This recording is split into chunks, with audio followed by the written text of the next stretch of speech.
اچھا، اب اس ادارے نے جو ہے وہ کون کون سے کارخانے قائم کرنے میں مدد دی؟ پٹسن کے، سوتی کپڑے کے، اونی کپڑے کے، چینی، سیمنٹ، بھاری صنعتیں، کیمیائی کھاد اور انجینئرنگ کے کارخانے، ٹھیک ہے، تاکہ ملک میں جو صنعتی ترقی کی رفتار ہے اس کو تیز کیا جائے۔ تو ایک وجہ ہمیں پتہ چل گئی کہ تقسیم کے وقت تو ہمارے پاس صنعتی لحاظ سے ہم پسماندہ تھے، کچھ بھی نہیں تھا،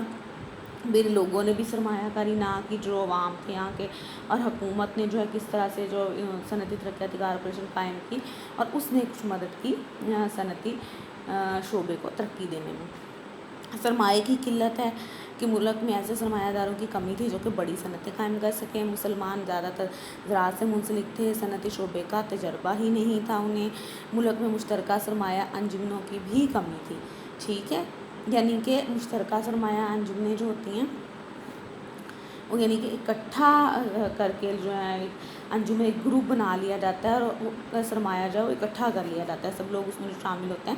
وہ سرمایہ کو اپنے کو اکٹھا کر لیتے ہیں، پھر کاروبار کرتے ہیں۔ کہتے ہیں کہ مرکزی بینک بھی ہمارا نیا بنا تھا، بازار زر بھی منظم نہیں تھا، تو وہاں پر بھی کہ وہاں نئی کمپنیوں کی حصص کی خرید و فروخت ہو سکتی، کچھ بھی ایسا سلسلہ نہیں تھا، تو اس لیے ضرورت کے مطابق ملک میں جو ہے وہ صنعتیں قائم نہ ہو سکیں۔ اچھا، پچھلے پوائنٹ میں ہم نے دیکھا 1952 میں ایک ادارہ بنایا گیا تھا صنعتوں کی ترقی کے لیے، یہاں پہ پھر بتا رہے ہیں 1957 میں بھی ایک ادارہ بنایا گیا تھا، وہ کون سا تھا جی؟ ایک تو تھا صنعتی ترقیاتی بینک، ٹھیک ہے، اور دوسرا تھا صنعتی قرضے اور سرمایہ کاری کی کارپوریشن۔ یہ جتنے بھی ادارے بتا رہے ہیں پھر آگے پھر تفصیل سے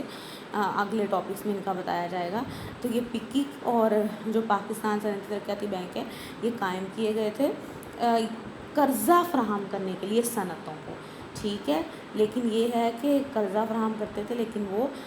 صنعتی جو ضروریات ہیں اس کے مقابلے میں کافی کم ہوتا تھا، تو سرمایہ کی قلت مسئلہ بنا رہا۔ پھر ہمارے ہاں ضروری معدنیات اور مشینری کی بھی قلت تھی، تو پاکستان بننے کے بعد ہمیں جو ضروریات جن کے شاید دوسرے ممالک سے درآمد کرنا پڑتی تھی، کیونکہ اپنے ملک میں تو کوئی کارخانہ تھا نہیں چیزیں بنانے کے لیے،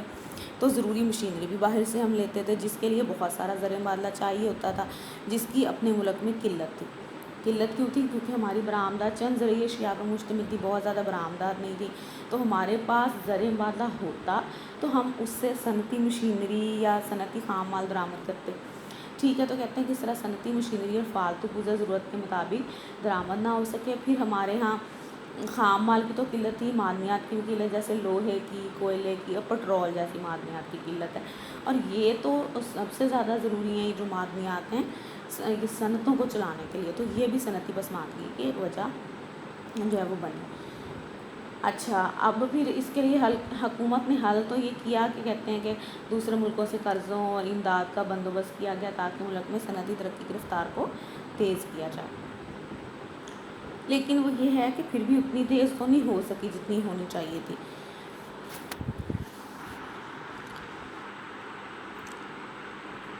ٹھیک ہے، تو ہمیں یہی بتا رہے ہیں کہ ضرورت کے مطابق فالتو مشینری اور پرزے برآمد نہیں ہو سکتے تھے، اور معدنیات کی جو قلت تھی وہ بھی صنعتی پسماندگی کا سبب بنی، اور حکومت نے ایسے اقدامات کیے ہیں جن سے جو ہے وہ سرمایہ کاری میں اضافہ ہو اور دوسرے ممالک سے قرض و امداد کا بندوبست بھی کیا گیا۔ اچھا جی، خام مال کی قلت ہے نمبر 4 پوائنٹ ہمارے ہاں۔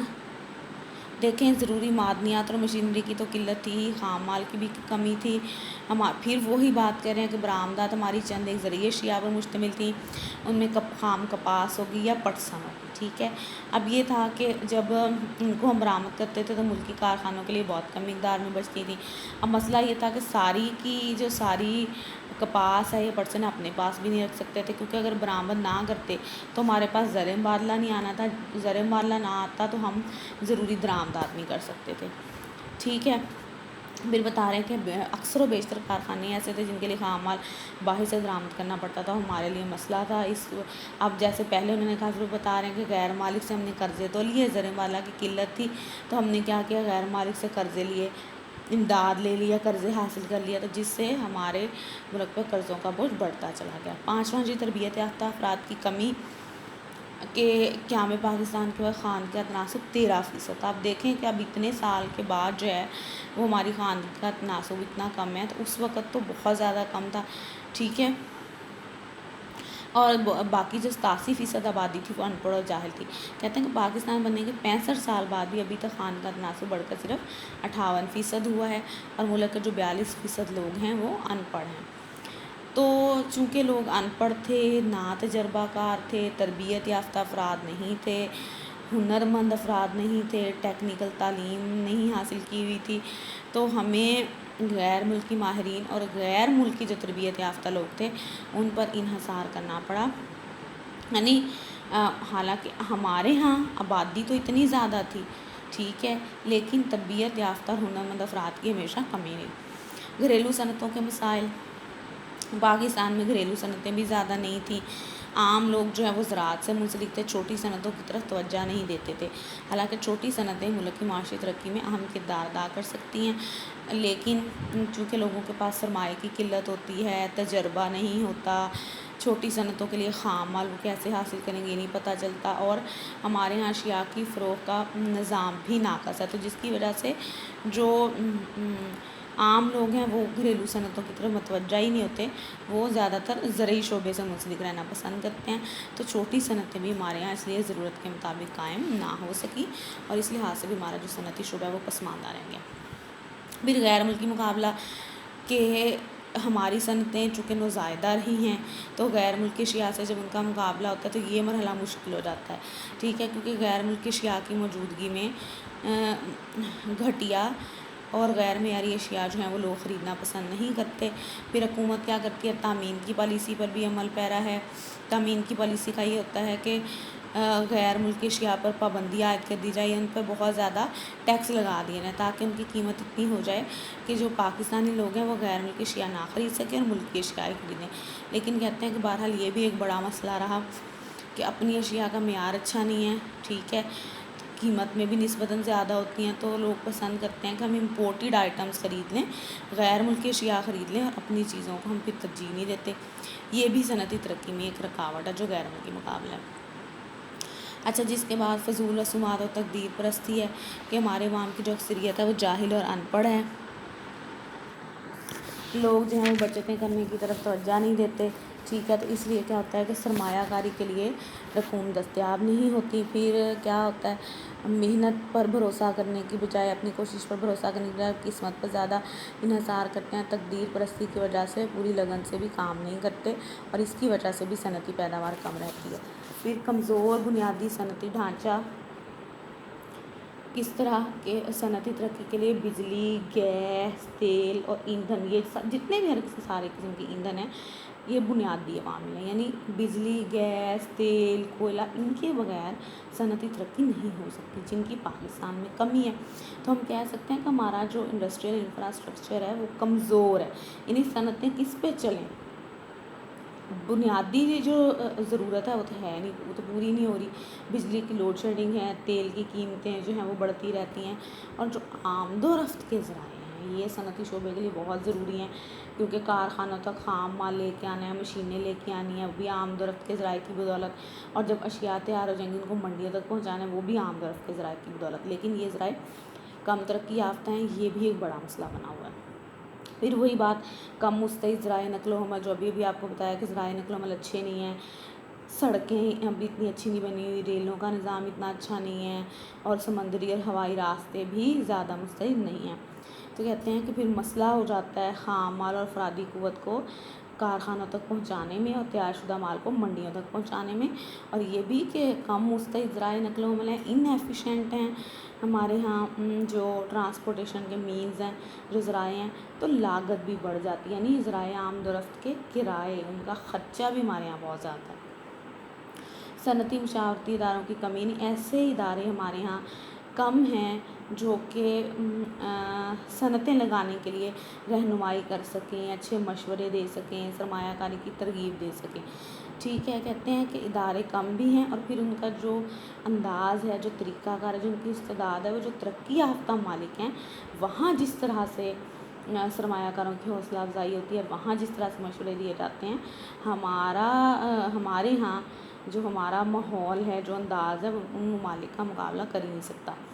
عالمی تجارتی تنظیم کی طرف سے ہمیں خطرہ ہے، ہم پڑھ چکے ہیں WTO کے بارے میں، کہتے ہیں کہ WTO کے قوانین سے جو آزاد تجارت کی پالیسی ہے وہ مضبوط ہوتی ہے، یعنی جو عالمی تجارتی تنظیم ہے سب ممالک کو یہ کہتی ہے کہ آپ جو ہیں وہ آزاد تجارت کریں، تجارت پر محصولات کم کر دیں۔ اب پاکستان جیسا جو ترقی پذیر ملک ہے اس کو اس بات کا خطرہ ہے کہ اگر وہ سارے ٹیکس ختم کر دیتا ہے، خاص طور پہ درآمدات کے جو ٹیکس ہیں وہ ختم کر دیے جائیں، تو چونکہ ہماری اشیاء بین الاقوامی اشیاء کا مقابلہ نہیں کر سکتی، تو پھر وہی مسئلہ ہے کہ لوگ دوسرے ملکوں کی اشیاء تو خریدیں گے جو کہ امپورٹ ہو کے آ رہی ہیں، لیکن اپنی چیزیں نہیں خریدیں گے، اور پھر ہماری جو صنعت ہے اس کو نقصان پہنچنے کا خطرہ ہے۔ مصنوعات کا پس معیاری، کہ پاکستان کی اکثر مصنوعات غیر معیاری گھٹیا کوالٹی کی ہوتی ہیں، لہذا طلب کم ہوتی ہے اور صارفین کی طرف متوجہ ہی نہیں ہوتے۔ محدود منڈیاں ہیں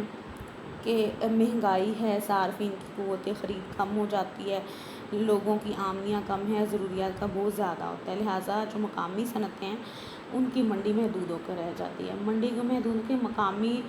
صنعتیں جو پیدا کر رہی ہیں ان کو مقامی لوگ خرید تو پا نہیں رہے، ان کی اتنی پرچیزنگ پاور نہیں ہے،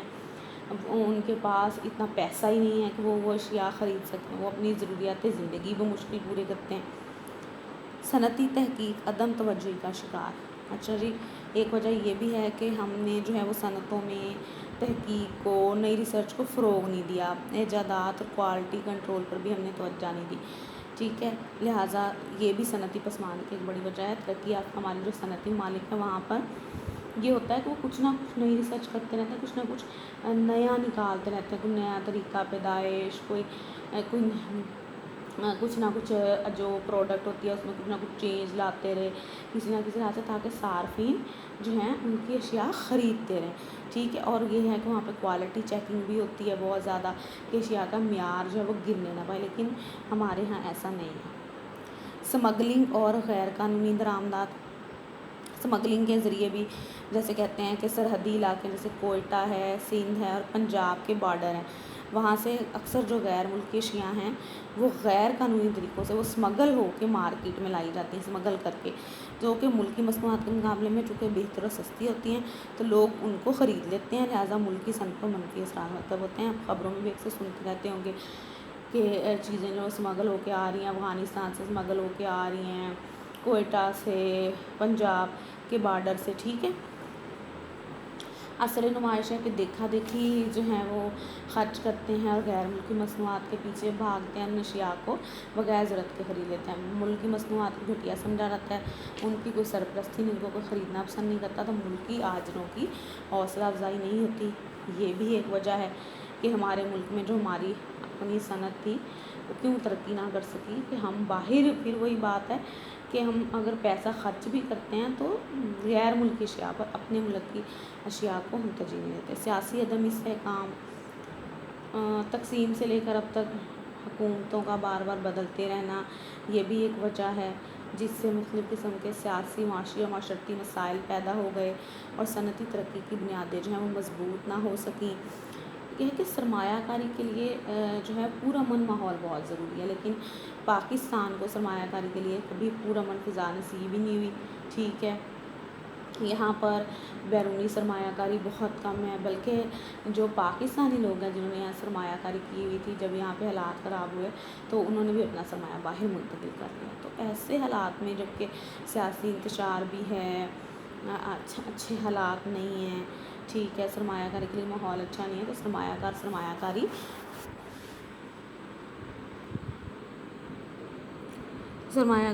کاری نہیں کرے گا اور جو صنعتی شعبہ ہے وہ ترقی بھی نہیں کر سکے گا۔